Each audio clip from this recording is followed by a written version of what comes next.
and their wish to destroy us. That is why I am sure that we will introduce all of the legislative amendments and other necessary steps. We have faced the task, the assignment, to implement all of that, to prepare all of the clusters till the end of the current year.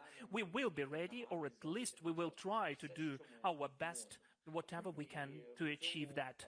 And about that, in my opinion, we have the united country, united population, society, the power, authorities, and that's an important factor.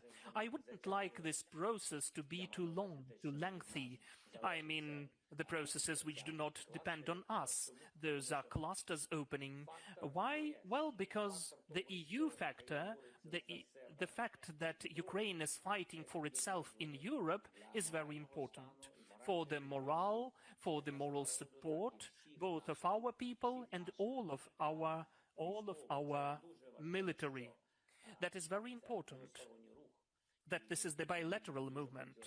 And we would really like that to be well assessed by all of the possible institutions and all of the leaders who are sometimes in doubts.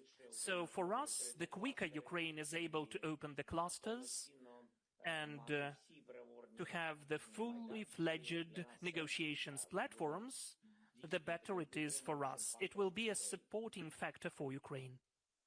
So as you know, and in the last weeks it was always reported, here in Brussels there are some concerns about judicial independence in Ukraine, especially after the creation of two independent anti-corruption bodies.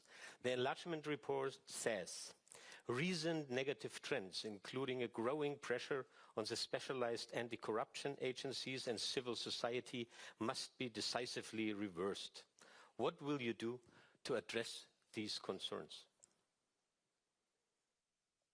Well, in my opinion, I do not see that in the report. I know that there are certain messages, but I would check the real quotes from the report. But secondly, during the war, we have implemented the widest, the broadest anti-corruption infrastructure in Europe.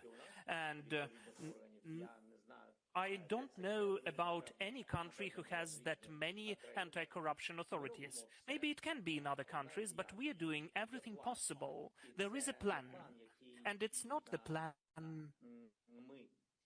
which we are inventing.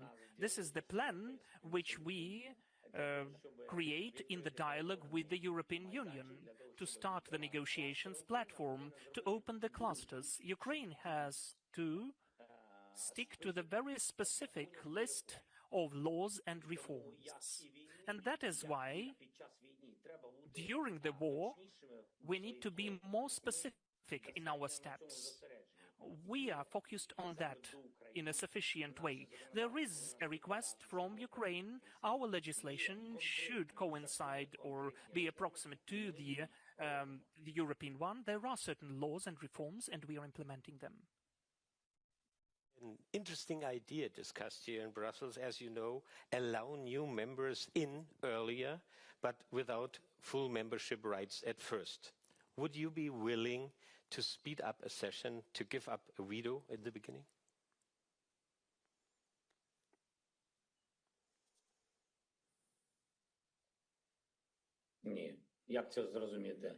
No, how can I understand that? It seems to me it's very important that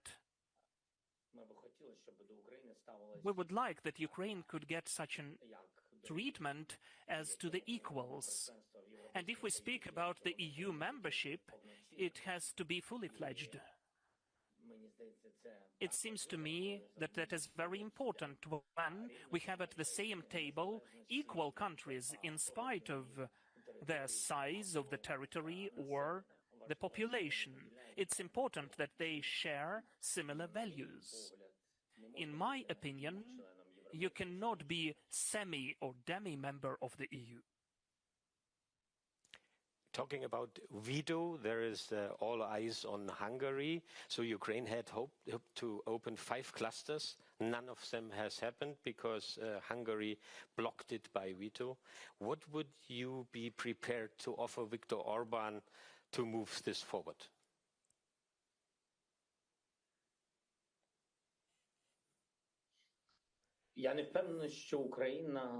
I'm not sure that Ukraine has to bargain with its own values. Russia failed to do that.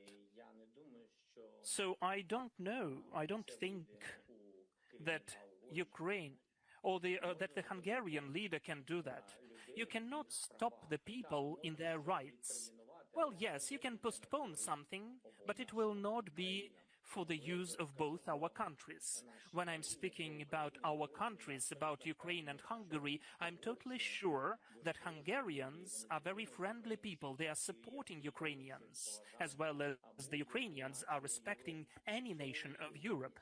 Now, this is the equality, this is the respect and the values of our relations. That is very important for the future. We don't have the right as the leaders to think about ourselves and about our elections, because this is just 1 minute in the history of our nations.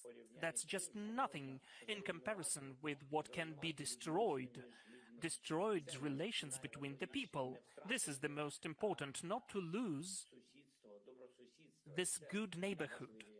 That's what important. I don't think that I have to offer something to Viktor Orban. I think that Viktor Orban has to offer something for Ukraine, which is protecting the whole Europe from Russia. And even now, during this war, we did not get any support from him, support of our vision of life.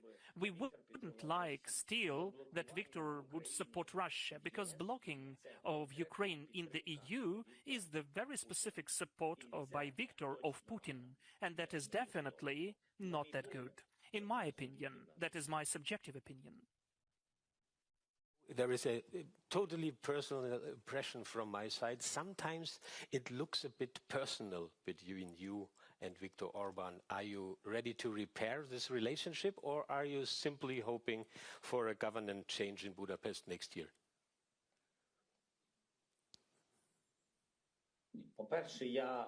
First of all, I don't think that anyone has the right to influence the choice of the Hungarian people and the elections in Hungary, in Budapest. That is their personal right, and I don't want to have anything in common with that. I think that this war, the war for the freedom of the country, which is 40 times smaller than the aggressor is, this war will not forget anyone and anything. There will be peace, peaceful times, and we would need to look straight forward into the eyes of each other. We need to have the opportunity to respect each other, and that's it. It's nothing about being personal. It's not about personalities. We are at war for our survival, for our lives. And we wouldn't like any other front lines, even without weapons, any political front lines, open front lines by other neighbors. That's it. We are at war for survival. And we would really like the Prime Minister of Hungary to support us, at least not block us, if we do everything. If there are the rules and we comply with them, whatever is needed to open the clusters, we would like us to be respected. And it's not only the respect to us, but the respect of the Hungarian leader to the rules and regulations of the European Union, as Hungary is the member of the EU. Those are the rules. So you need to do lots of important things, and then the cluster after cluster is opened. That is the way. So let's end with a, let's say, more personal approach, and let us look forward. Where will Ukraine and the EU be in 2030? Or, as I said, in a bit more personal view, will you be the president who brought Ukraine into the EU?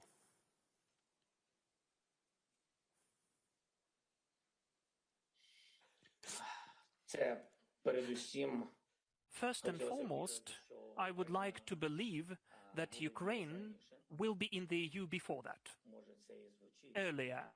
Maybe it sounds a science fiction for you, but still, the protection of independence of Ukraine from Russia also sounded science fiction before. I do not hear you. When you open again the timeline, what is your wish? If it's earlier than 2030?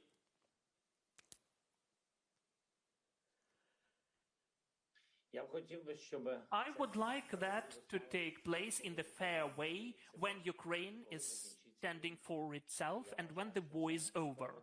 I think it would be just and fair, because as I already mentioned, we are at war for this kind of future, for our Ukraine and for the future of Ukraine in Europe.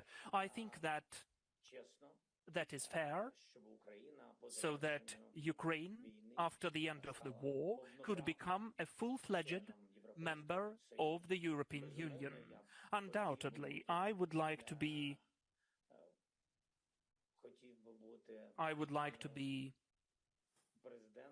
the president who is the president of Ukraine, which is in the EU. But it does not mean, definitely, that this is the main priority. The main thing is that Ukraine could join the EU. But who is the president then, at the moment, is the secondary thing. So thank you for this preview, a bit of personal previews. Thank you for being our guest today, and have a good and successful day. And when we wish you that, it's much more than just a polite closing. So thank you for coming on the Europe Conversation. Thank you.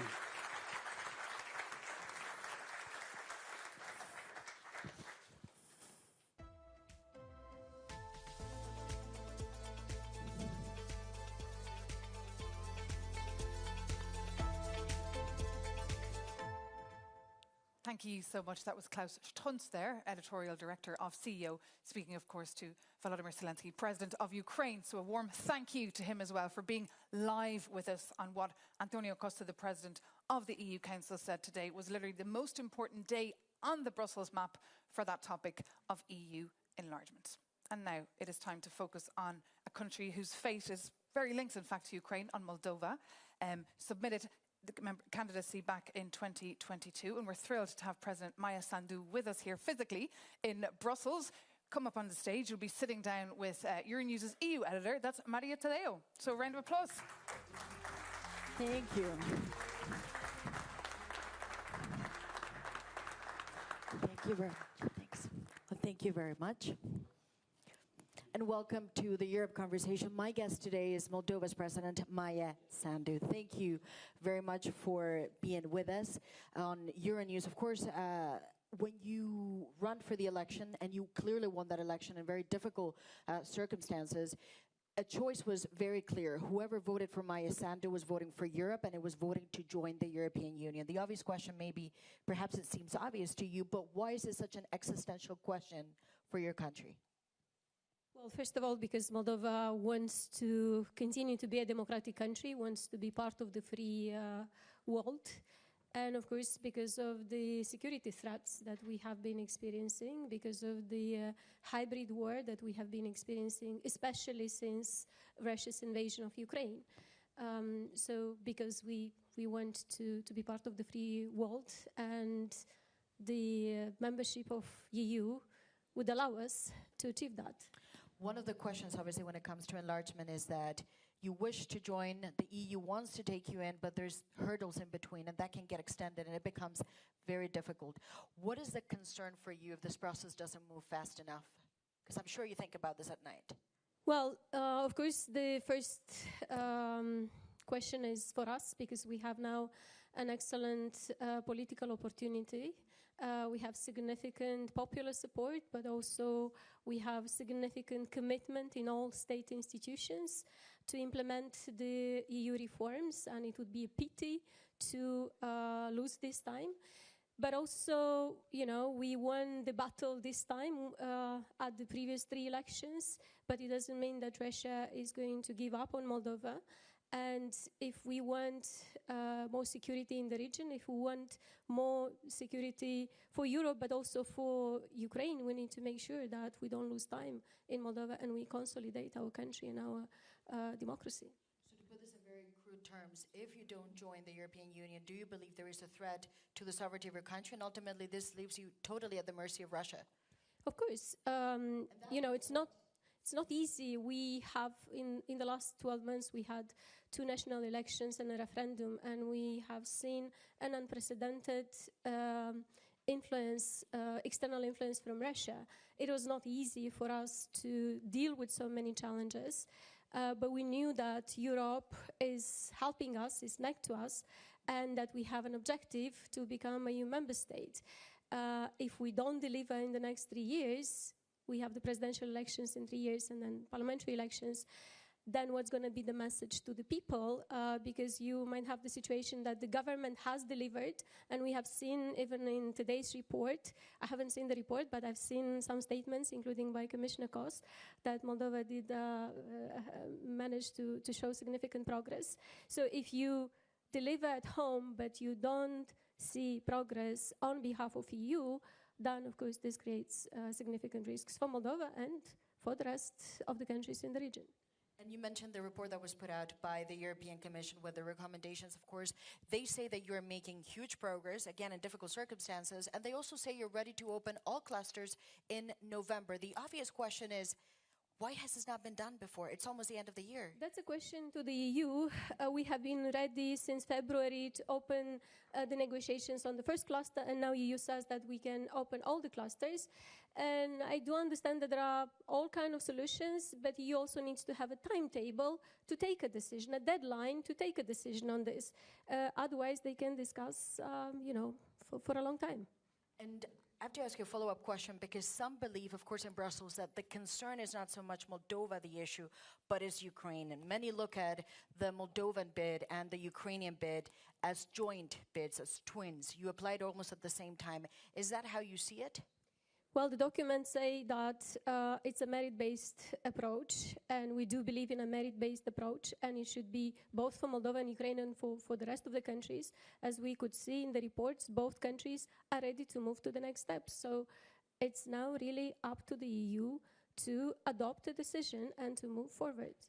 And on that point, however, of course, is the elephant in the room in Brussels. Just a final point on this. The issue with the clusters and the negotiation is because, in a way, Moldova is now in the cross battle between Ukraine and Hungary. There's a veto along the way. Many look at it as a joint bid. The two need to move together, but Ukraine has serious problems now moving forward because of this veto. Is there a way that this can be solved? Is there an overcoming? Would you be okay with that? There are solutions, but again, these are to be taken by the EU member states and by the EU institutions. It's not easy, but if the EU is a little bit more creative, and if EU wants to solve this issue, I'm sure it can solve it. And then, of course, we have to talk briefly about the election campaign, because what happened in your country, and it has been documented, it's an unprecedented interference in an election. Now that there's been time to settle after the election took place, what is the sense that you perceive? What are the threats that you see moving on forward? And again, is there something that you learned from this campaign and this election, which I repeat, it's not the only one, but again, it put the focus on there is interference going on in European elections? Well, it's easy in Moldova to see Russia's interference because it's been brutal and most of the citizens have seen it. There were many dimensions, of course, the disinformation and manipulation and trying to threaten the people with the war that if you vote for EU, then what is happening today to Ukraine is going to happen to you. Attempts to discredit the Moldovan state and the Moldovan authorities. Attempts to organize violent protests, the illegal financing of political parties and campaigns, and even attempts to buy votes. So the influence was so brutal that everybody could see it. In other countries, in EU countries, of course, Russia cannot do all the things that it is doing in Moldova, but the influence can be also very damaging, and for the people not to see it, because when it's about manipulation of information and disinformation, it's much more difficult to see it. In our case, what helped, and we have learned the lesson of last year's elections, was prevention and exposure. the state institutions worked very hard to follow the money from January 1st until the day of the elections, to sanction those who are using Russian money in the elections to finance political parties, their campaigns, or attempts to buy votes. Also, the independent media in Moldova did a very good job by exposing how Russia was hiring people for their troll farms and how they were producing this disinformation content and distributing it. So it was a whole of society effort, but again, it was easier for us to make people aware of these risks, and then people knew that what was at stake. It's more difficult in countries where this influence by Russia is not that brutal. And President, of course, with all due respect, many would say this is not really new. This back from the Soviet playbook. If there's a way to interfere, they would try to do that. The issue now, and perhaps why it's magnified, it's because the West is not being strong enough. In your view, is the West being weak? Is there an issue with the leadership? Well, I do believe that for a long time EU didn't take seriously Russia's danger. And I do believe that now the biggest problem is with the online disinformation, because we do have regulations of the audiovisual, but what happens online, and I'm talking about the inauthentic accounts, what is not genuine people's views, what is amplified, again, with money coming from Russia. This is the most damaging part, and I think everybody should take it seriously.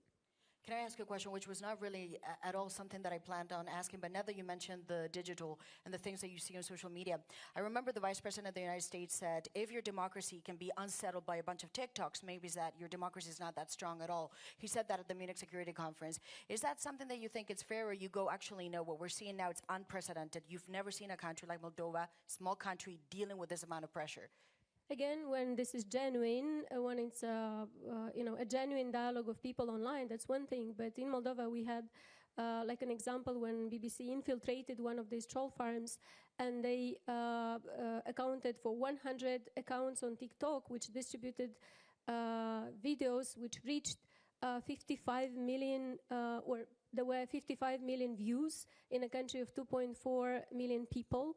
So I'm talking about inauthentic account and amplified content using illegal money. This is where we need to look into, because this has nothing to do with democracy. And I want to go back into the specifics of the process of enlargement, because the Commission is saying, and for some, this is basically around the corner, 2028, you blink and we'll be in that year. You're ready to close the negotiations. You could be in a position to do that. But how do you do that so fast in 2 years when we've seen the real difficulties? I mean, we're in November. The clusters are not really moving. How is that going to change in the next 2 years? Well, we have shown that we are ready and we can do a lot of work in a short period of time. And we are very committed, and we understand that there is a lot that we still need to do. But we also want to see the same determination on the part of the EU to find the solutions. In the past, EU, every time the enlargement was happening, EU had to come up with unorthodox decisions, and they've managed to do it. So it's really about the creativity, but also of the commitment of the EU to find the solutions. You know, that's a perfect segue, because there's a big debate around the idea of unanimity. Unanimity, obviously, in this process is absolutely clear and needed. No country will join if the 27 don't agree. But there's a debate introduced by the head of the European Council, who said maybe some parts could be unanimous, maybe others just require majority. When you look at unanimity, is that something that you think the EU could get creative? Yes, I believe it should get creative, and I do believe that it's not easy with the internal reforms, but these are not the first internal reforms of the EU. It has managed to do them in the past because it wanted, so I'm sure that it can find solutions now as well. It's in the interest of EU as well. You cannot allow for some dozen countries to be used by authoritarian regimes against the EU, because this is what's going to happen if there is not going to be a real perspective for the EU integration for those who are working hard to meet the EU standards. Do they understand that? Because I know you've said we need now from now on clarity, but also engagement. Do they understand that? Or they go, obviously you're lobbying for your country, you have to say that. Well, we've been talking, and I'm using my time here in Brussels, of course, to talk to member countries, but also to EU officials to find solutions. Do you think something around this could change in the next few months? I know it's a difficult question, but did they give you an...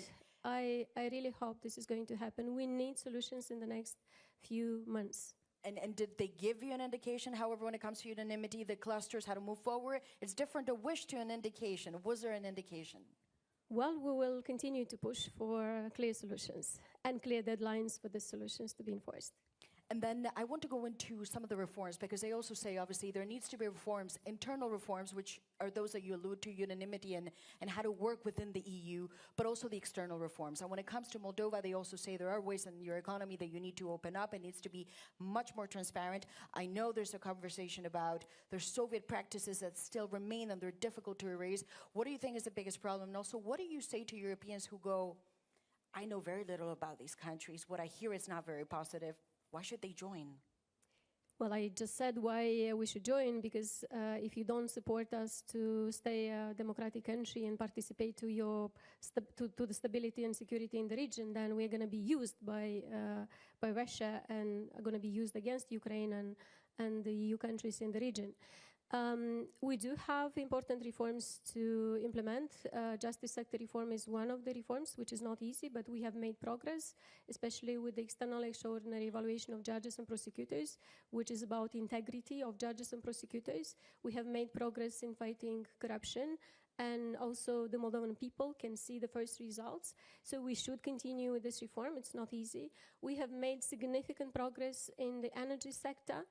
4 years ago, we were 100% dependent on Russian gas. Today, we don't consume any Russian gas, with the exception of Transnistrian region. We are going to finish by the end of this month the first high-voltage electricity connection line with Romania, which is going to connect us directly to the EU market. And talking about timetable, I can give you examples when EU kept telling us that we need several years to connect to AC1E. And then when the war started, we connected to AC1E in just 1 week. I can give you example when EU would tell you that to have an agreement with Frontex, you need a year. We managed to sign an agreement with Frontex in 1 week. So when EU institutions want this, they can make it happen very quickly. And just going back to Moldova and again going up to the economy, one of the points that is also made is that the economy needs to get much stronger to be on an equal footing to the rest. Yours is a country, obviously, by GDP that ranks the lowest among, Europe and maybe would be EU members. How do you see that evolving? Because as it stands, and going back to the European population, they can go and say, we're just too different. The numbers show that. Well, first of all, the Moldovan economy has been affected significantly by the war. It's difficult to attract investors when you have the war next door. And of course, there is also the demographics. 1/3 of Moldovan population is abroad, and most of these people are in the EU countries. They're already contributing here and paying taxes. 1/3 of the Moldovan population has already EU passports. So, you know, we are almost there. We just need to make it official. Of course, we have to improve our economic situation. We are working hard. We're improving the business environment. But given the war in Ukraine, it's not going to be that easy for us to make miracles in the next few years. But with support from EU, have been able to maintain the living standards. And now, after these elections, we do have higher chances to bring Moldovans back, but also to bring more investments. And as you mentioned, the war in Ukraine obviously had an impact on your country. It also had an impact on all of the European countries and the EU countries through energy. But I wonder specifically, when you look at your process, do you go, we are conditioned to some extent by the war. If the war in Ukraine does not end in the next 3 years, does that have an impact on the material progress you can make? Because some would argue the uncertainty remains. Yes, that's true. The uncertainty remains, but it doesn't mean that we cannot improve our economic situation. Some of the investors will not come to Moldova, but some are already coming. And this is also a contribution or the result of the policies that we have been implementing. So in any way, you don't think if this war continues, and of course it's very difficult to put a date on it, no one knows when this war will end or how, you don't see a way that this can destabilize your bid? You think that you can stay on your track even if all of this is happening? Well, of course, we are very grateful to the Ukrainian people and to the countries which support Ukraine, and this is one of the conditions for Ukraine to resist and for the EU and the democratic world to continue to support Ukraine. Otherwise, the war, of course, continues to be a threat to Moldova and not only to Moldova. And just lastly, of course, you will be meeting with different European officials. Obviously, this report has come out. A lot of the work will now be dictated by a timeline. We've talked about what they demand of you, but I wonder in your conversations, what is it that you will be asking from them in priorities 1, 2, 3 that can be done over the next year? So specific matters that can move. Well, for now, it's opening the negotiations on all the clusters, as they have said in the report that we are ready. So this is what should happen. President, would you consider that a failure of the EU before the end of the year? They promised a lot. I don't want to think about failures. I want to believe that by the end of this year, the EU is going to find solutions. For all of the clusters? For all the clusters. And then lastly, just when you look at next year, if you just go in an order of priorities, this is what we would like to see. What is it that you will be asking? And not just general ideas, but just specific things that you say, when we need engagement, what does that mean practically? Is it more meetings? Is it delegations go in there? Is it more dialogue, direct dialogue? No, we really need to now sit and work. We need to get the closing benchmarks from the EU, and these closing benchmarks need to be agreed by all the member states so that we could work very seriously in the next 2 years on meeting these closing benchmarks. And of course, the support that we might need for some of the reforms based on the agreements we're going to make.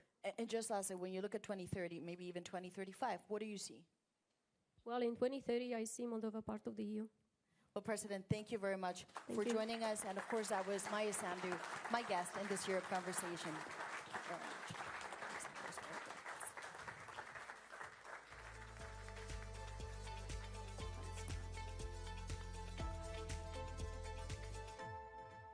Thank you so much, Maria Tadeo, for that. And thank you, President Maya Sandu, for covering a lot of ground in a short space. Thank you so much for being with us here physically at our EU Enlargement Summit on this very important day. If you missed that interview, you can, of course, watch it back. It will be on Euronews and Euronews Online, translated in all our official languages. So stay tuned for that. But now, it is time to focus on another very important EU candidate country, North Macedonia. For this 12-minute conversation, a brand new show on Euronews, I'm thrilled to welcome up Euronews' correspondent, Sasha Vakalini. She'll be joined by the Prime Minister of North Macedonia, that's Tristan.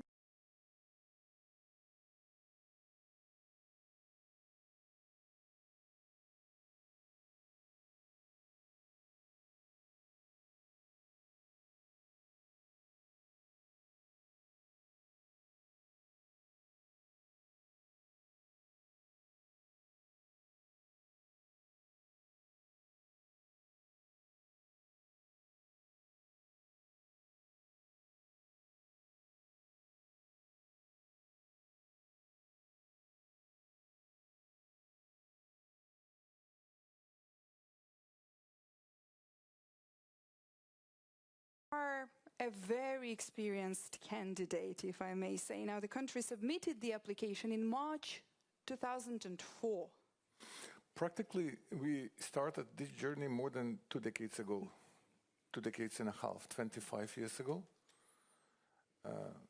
25 years ago, we signed that Stability and Association Agreement with the European Union. We've become a candidate country since 2005, together with Croatia. We received first positive report for starting negotiations in 2009, together with Croatia. And unfortunately, we are in the same place where we were 25 years ago, due to some artificial reasons. Not because of the Copenhagen criteria, not because of the fulfilling some objectives, but because of some artificial disputes, such are our national flag, our national name, our country name, change of constitution this, change of constitution that. Again, there is another hurdle, another constraint imposed in front of us for changing of constitution. So it's not about fulfilling recommendations and Copenhagen criteria. You're calling them artificial. How does it make you feel knowing that for over 2 decades officially in the candidate status, yet again there is more and more roadblocks?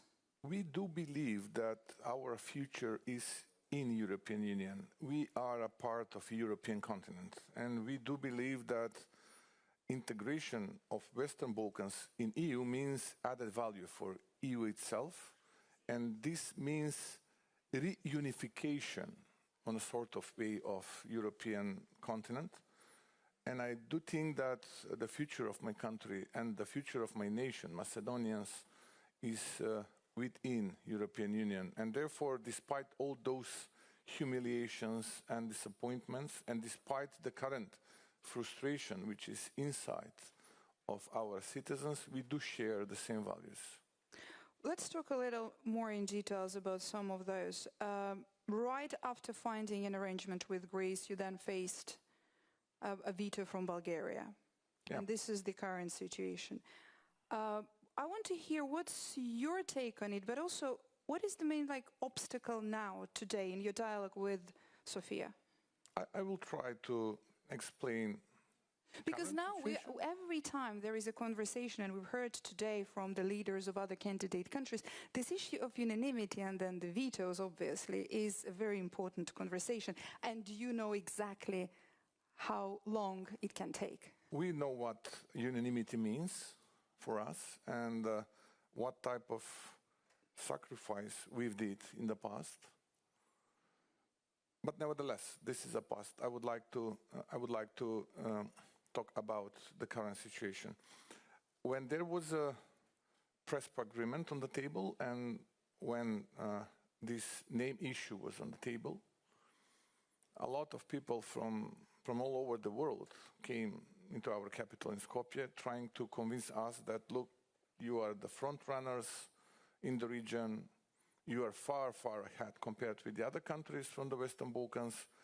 Immediately when you will provide solution for this dispute, then probably immediately you've become a member of NATO, and it will take probably 4 or 5 years, and you will become a member of EU. Those 4 or 5 years expired 2 years ago. And we are at the same place where we were 2.5 decades ago. Why? Because now a new hurdle, new constraint is in front of us. Again, change of a constitution.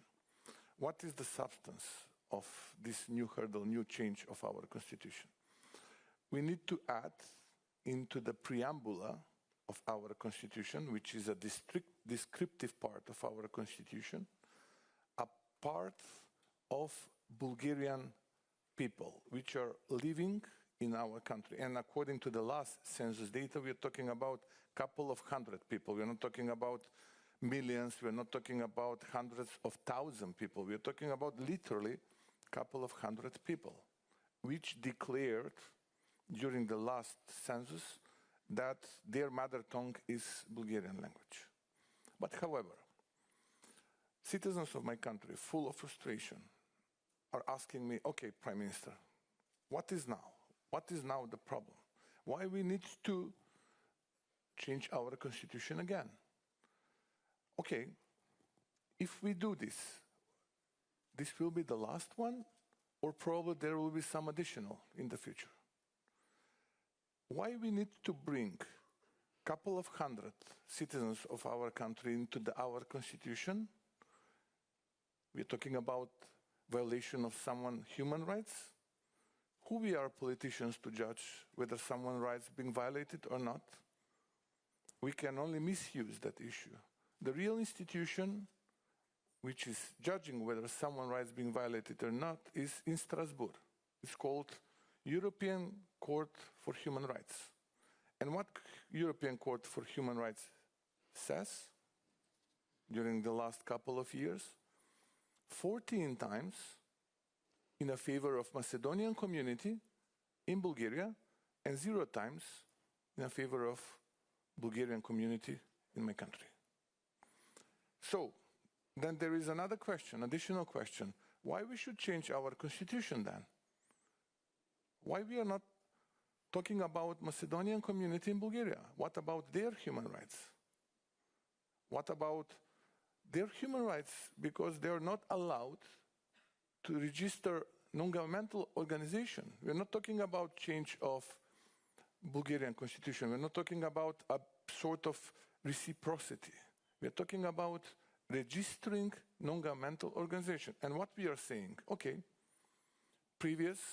the best corruptive government in Europe accepted that deal to change constitution, suspending the parliament in my country, suspending the voice of the parliament in my country, and they are now in the history. There is a new government, and this new government is saying, okay, those guys, those ladies and gentlemen, accept it. But what about international law? What about resolution that is protecting human rights in the countries which are in the perimeter of European Union? How do you communicate that specifically with this community? How do you build this dialogue with them, trying to convince them probably, or explain it to them? You mean about Bulgarian community? They have all the rights. Our constitution is that-like. They have literally all the rights. Practically, they are a part of our institutions. We are talking about a couple of hundred people. We're not talking about millions. We're not talking about hundreds of thousands. While on the other hand, we have tens of thousands members of Macedonian community in Bulgaria, which are not allowed, again, I'm emphasizing this, which are not allowed to register non-governmental organization.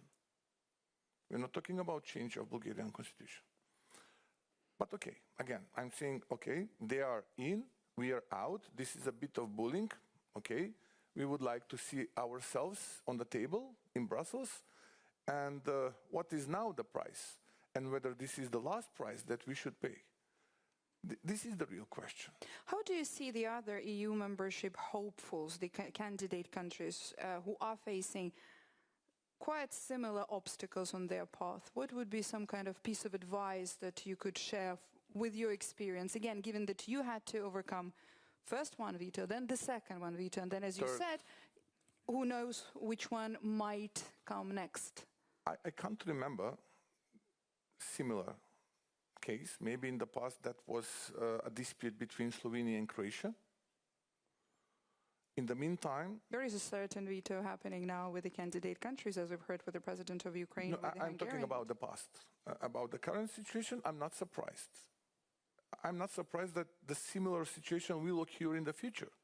Because if someone is witnessing that this veto tool works, then we should apply the same recipe.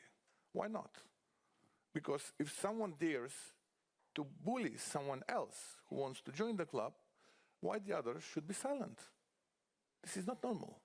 If we are accepting that principle once, then this principle will destroy all the values developed by De Gasperi, Schuman, and Adenauer when this organization was developed. So, the European Union itself should ask themselves what we are doing. What we are doing with this unanimity. And is it according to the principles and values based on which we've been developed? So, I'm not surprised. And probably this will occur in the future again and again because it works. It obviously works because 2.5 decades ago, we started this journey, and we are at the same place where we were 2.5 decades ago. Why? Because someone is misusing this tool. And in this current situation, my final question to you would be, how disappointing it is for average Macedonians to, as you say, for over 2 decades to be, these are generations who've been waiting for over 2 decades and yet facing these roadblocks. Very much. Are they losing the motivation to join the European Union? No, definitely. The support is the highest in the region, maybe, or among the highest in the region. I'm working as a professor and teaching mechatronics. For me, it was, in my previous life, now I'm the prime minister for almost a year and a half. But I was very sorry when I was witnessing how my students are willing to depart from the country. Why? Because simply they were missing hope. They felt hopeless. And most of them are living now in the European countries, in the EU countries. When I was elected as a prime minister, I said, okay, this is a hurdle. Probably there will be a lot of challenges in front of us until the very end. This is the destiny of the small nations. The big ones are doing what they can, and the small ones are doing what they must. Unfortunately, we are small. But let's do our homework. Let's finish our homework. Let's create a good environment. Let's bring back home youngsters, and let's develop something that will be good for them. And let's deliver homework that will impress EU. And maybe then someone from EU will say, enough is enough. Let's do something for them. Otherwise, this is damaging our values, and practically this does not have a future. And that's why I do believe that we need to finish our homework, and we are delivering since we were elected as a government. We are going in terms of economy. We have the biggest growth of our GDP, either it is real or nominal, among the top 3 or top 5 in the EU this year. In the previous year, we have low inflation rate, macroeconomical situation is quite decent, and people are coming back home, which is good. So they're not losing. They're not losing. But thank you very much. We'll have to wrap it up here. Thank you for this experience and for sharing it with us here for the enlargement talks. That was 12 minutes with Prime Minister of North Macedonia, Hristijan Mickoski. Thank you. Thank you for the invitation. It was my pleasure.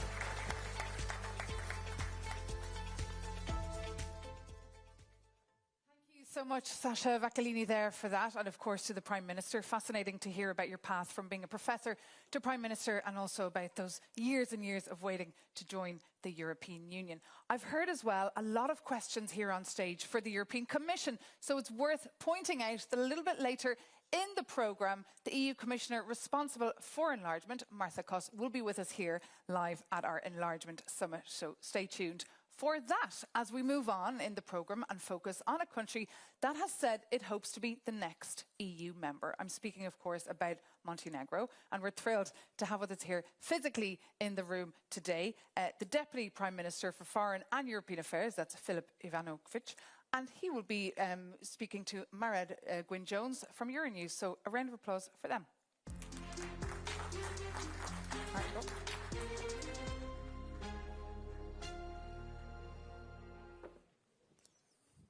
Welcome, Minister. Hello. Take a seat. Thank you. My guest is Filip Ivanovic. He is the Deputy Prime Minister for European and Foreign Affairs of Montenegro, and despite being the smallest of all the countries wishing to join the EU, it is considered a frontrunner and widely tipped to become the next EU member state. Deputy Prime Minister, welcome to 12 Minutes With. Thank you for joining us on Euronews. Thank you for having me and for talking about Montenegro. Well, let's talk about Montenegro.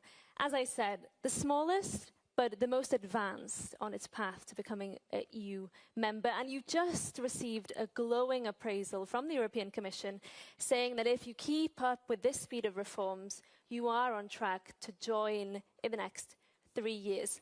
Tell us then, what is the secret recipe for Montenegro's success? Well, first of all, let me tell you that the report that we have just received is additional evidence to the plan that we as a government had, which is to have each of the reports being better than the previous ones. So previous year we had the best report up until then, and now this is the best report ever, so to say. So it is evidence of a very hard work of the government of Montenegro, but not just of the government, but also of other political institutions in the country. But it is also an introduction, I would say, to a very successful intergovernmental conference that we will have by the end of this year, where we will close several chapters. And on the other hand, it is, let's say, a blueprint of what we need to do in the forthcoming 12 or 13 months in order to fulfill our goal to finish the negotiations and to close all chapters by the end of 26. So I would say that the political dedication and hard work are the key ingredients of this success. If you do meet that target and you are joining the EU around January 2028, as you aim to do, it will be 20 years since you first applied for EU membership. Do you feel that the process has been too demanding? Do you feel it's been too burdensome on you as a country? It's not an easy question because, of course, it depends in what period of time you make this question. So, indeed, we have been negotiating for the past 13 years, and for many years the whole process was, I wouldn't say too demanding, but it was too technical. There wasn't any political will from the side of the EU member states to continue with the substance of enlargement. However, this has changed in the past 3 years, and we have made really good progress and we have made really good advancements. And unlike in the previous period of time, now we have a very generous and very important support from the European Commission, but also from EU member states. I would say that the European Union has finally understood that enlargement is one of the, if not the best possible policy that EU has ever had. It's actually the essence and the substance of the European Union, and that enlargement plays a key role in transforming European Union into a geopolitical and geostrategic player. So Montenegro is very much keen on contributing to this kind of dimension of the European Union, and we are looking forward to becoming the first next member, as you have said, of the EU, and this is why we are saying 28 by 28, so 28 member states by 2028. We do hear, however, from EU officials, especially here in Brussels, concerns about the process of enlarging the Union and potential plans to integrate new members without giving them full voting rights. It's, I believe, a particular response to the way that some countries already within the European Union are using their veto power to block some foreign policy decisions. How would you feel about that? Would you accept that in 2028 Brussels would tell you you can come in to the club, you can join the club, but you won't have the full voting rights as all other member states have? Well, I would say that the word concern is one of the key words here in Brussels, and we hear it from time to time on different aspects of European policy. So we do understand, of course, that EU has certain needs of being reformed itself. However, we want this process, without interfering with it, to go hand in hand or in parallel with the process of enlargement. What we are aiming at is full-fledged membership into the European Union, and this is why we are doing all the so-called homework in order to qualify to become equal partner at the table. But let me tell you, I do understand where these concerns come from. But for example, Montenegro has been for years aligned, 100% aligned with common foreign and security policy, and it continues to be so. And we actually had a different idea to become observers, regular observers at the Foreign Affairs Council, because if we are 100% aligned, why not be there without the right to vote, of course, until we become members. But what we expect is no less than full membership in the European Union. You say that you are 100% aligned with the EU's foreign policy. Other neighbours in the Western Balkan region are not, and this is potentially why there are new ideas being brainstormed right now about potential integration. Would you be willing to be accepted initially without your full voting rights? I would say that this is hardly acceptable, especially since, as I said, for years we have been aligned, and why we will not continue to be aligned. This is a very abstract and theoretical question. And of course, we do not want to be victims of anybody else who thinks differently. So, so far Montenegro has been aligned, has given its contribution to every decision of the European Union regarding its foreign and security policy, and we actually want to contribute to it more actively and not more passively. Another idea that is making the rounds here in Brussels is this concept of a probation time, where a new country would join and would be trialed, in a sense, for a certain amount of time, maybe months, maybe years. How would you feel about that? Well, we've been on trial for the past 13 years. and we'll be on trial until we close all negotiation chapters. So once we close the negotiation chapters, as far as I'm concerned, the trial is over. I'd like to ask you a little bit more about the report that the Commission has just put out. It does ask you to clamp down on some things and to advance some reforms. It includes media freedom. It includes things like more coordination between ministers, because you have quite a big government. How are you looking to address these concerns? Well, let me tell you first that, as we said at the beginning, this is by far the best report that we have ever received. But of course, it's not perfect. If it were perfect, we wouldn't be a candidate country. We would be already in the top 5 most advanced EU member states. So, of course, some work needs to be done. But there is no chapter in which we had any sort of regress or backsliding. So in every chapter, there is moderate success, advanced success, very good success, and so on.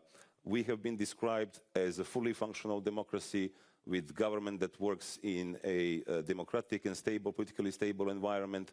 The parliament has its key control function. There is a media pluralism that we are living in. The civil society has full freedom of their own activities, and so on and so on. But of course, there are certain recommendations that we want to take into account, not just regarding the coordination between the ministries, but also regarding showing more, even more progress in those chapters that concern the fight against organized crime and corruption. We are expecting to have a track record in final verdicts very soon, until we finish the negotiations. We will, of course, update and upgrade the legislative framework that regards freedom of expression, media pluralism, and so on and so on.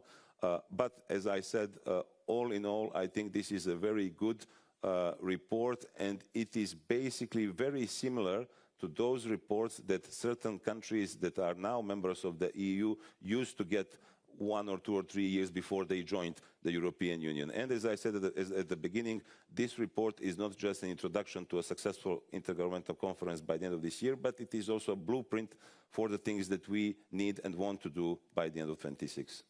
I'm going to ask you to perhaps wear your hat of foreign minister in answering this question. But how much of a geopolitical signal would it be if the EU were to accept Montenegro as a new country, and how much of a geopolitical cost would that be if the EU failed to do that swiftly? Answer to both of the questions is huge.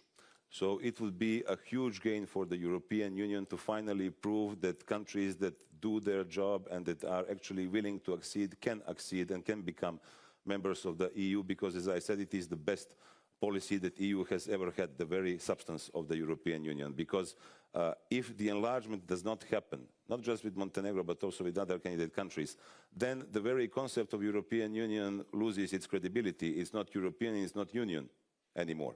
So with Montenegro, European Union is going to prove its very name, is going to prove its concept, is going to prove its values, and is going to prove its geopolitical status.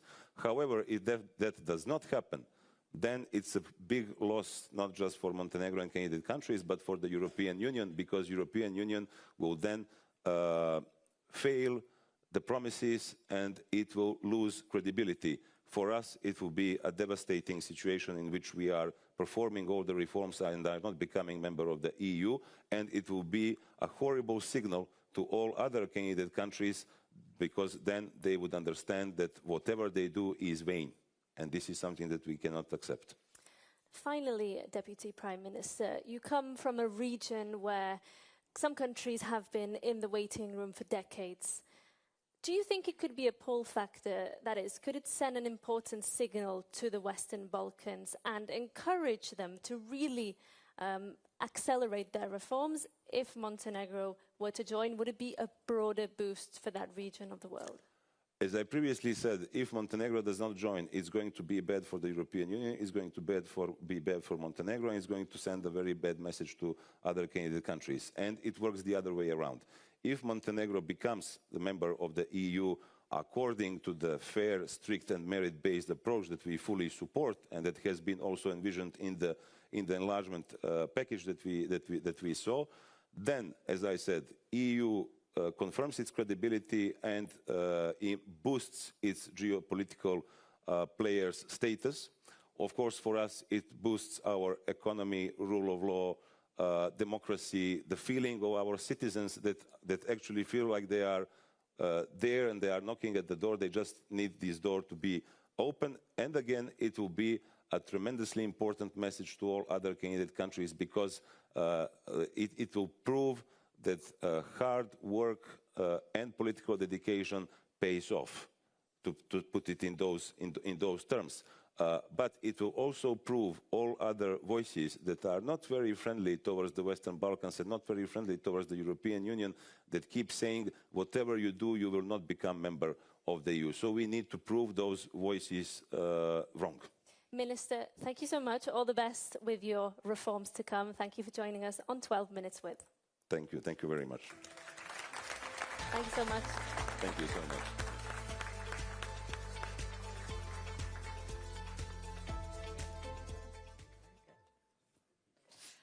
Well, thank you. And of course, now we're going to take a 30-minute break. But of course, stay tuned and stay with us if you're watching from home, online, on YouTube, and on Euronews.com, because we still have a lot more to come. The EU's Enlargement Commissioner will be with us. She's a moment of the hour, so you should want to stay for that. We'll also be joined by Serbia's President Aleksandar Vučić and, of course, the Prime Minister of Albania, Edi Rama. So we'll be right back. Stay with us.